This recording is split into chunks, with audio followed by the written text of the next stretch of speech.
So negative 65 degrees in standard position is going to be in quadrant 4.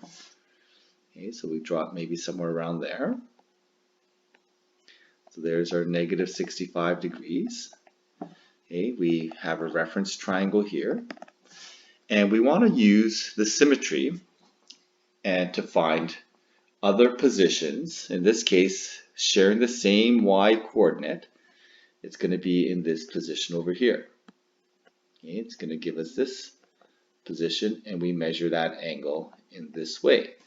And that angle, we can use all sorts of symmetry. We can use the formula for this type of symmetry. Symmetry across here is a y symmetry.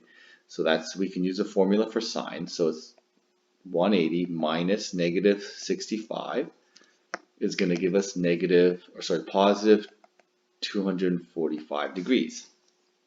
We can just add that here because we know the reference angles are the same. We can find out the angle in here is going to be 25 degrees, and we can go backwards 25 degrees from the 270.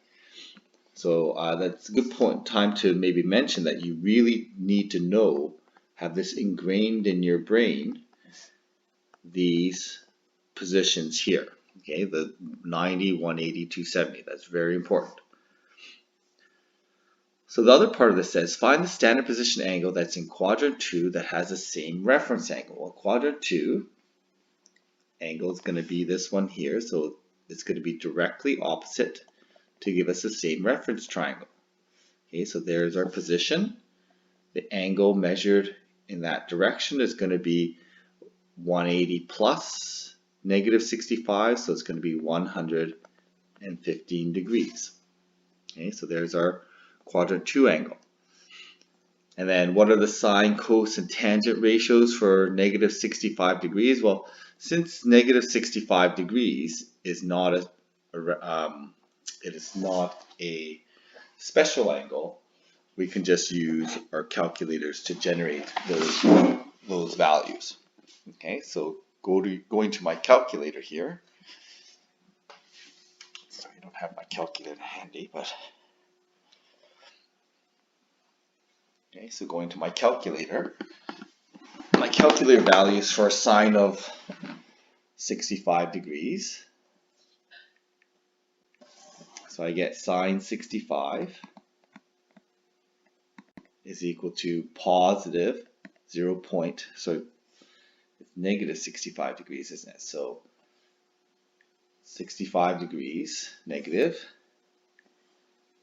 and the sine of it is going to give me negative, so it's in quadrant 4, it's going to give me negative 0.906. Okay, cosine of negative 65 degrees is going to give me, it's in quadrant 2, so it's positive 0.4226. I'm going to round that to 23. And the tangent of negative 65 degrees, it's got negative slope. So when I do negative 65 tan, I get a slope of negative 2.1445. So I'm going to round that to 4.5. Okay, so these are, if I want to go from an angle description of that shape to a ratio description of that shape, I need to use my calculator. So these are typical this problem is a typical problem in standard position. We're given the position, negative 4, positive 9, maybe somewhere around there. So the negative 4, positive 9 position. And I'm being asked to find all the trig ratios. Okay, so I'm going to find my sine ratio, sine of whatever that angle is, cosine of whatever that angle is, and tangent of whatever that angle is. Now it's very important that if we're given two sides of the right triangle, we need to use exact values. Okay, we don't want to start using decimal values in a problem like this. So we're going to do 81 plus 16 is 97. So that's going to be square root 97 is our radius. So now we can use our definition of sine is y. Remember that connect the sine with the vertical. In fact, I'm maybe going to color code this. My sine theta is going to be 9 over root 97. Okay, it's important to connect the y value with sine, and we're going to connect the cosine value with x. So cosine theta is going to be negative, remember the positioning is important, root 97. So it's going to be negative 4, so this length here, we're going to connect cosine with the x coordinates. And then the slope is going to be a negative slope, so it's going to be negative 9 over 4 since it's sloping down in this direction. We are asked to find this angle in standard position. Now, it's always standard position now, so anytime you're solving for angles, we're always going to assume it's standard position. So I'm going to use the arctan. So I'm going to use the arctan. So my input is my ratio. My output is my angle theta.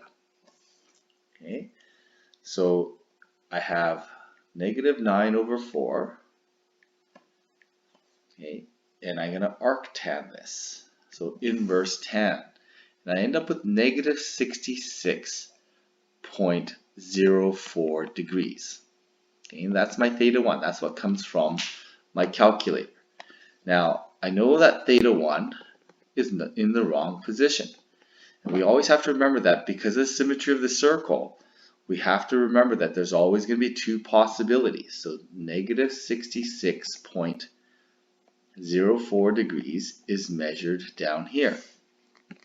That's not the angle we want. The angle we're looking for is this angle here. Okay.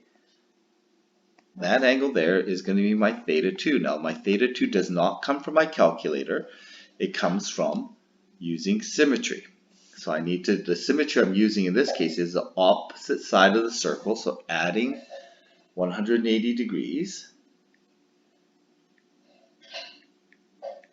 And I end up with 113.96 degrees. Okay, so that's my standard position angle that locates that angle. Now that happens to be theta 2, sometimes it's theta 1, but that dot there is located with 113.96 degrees. 66.04 does not do it, or negative 66, because it's in the wrong spot.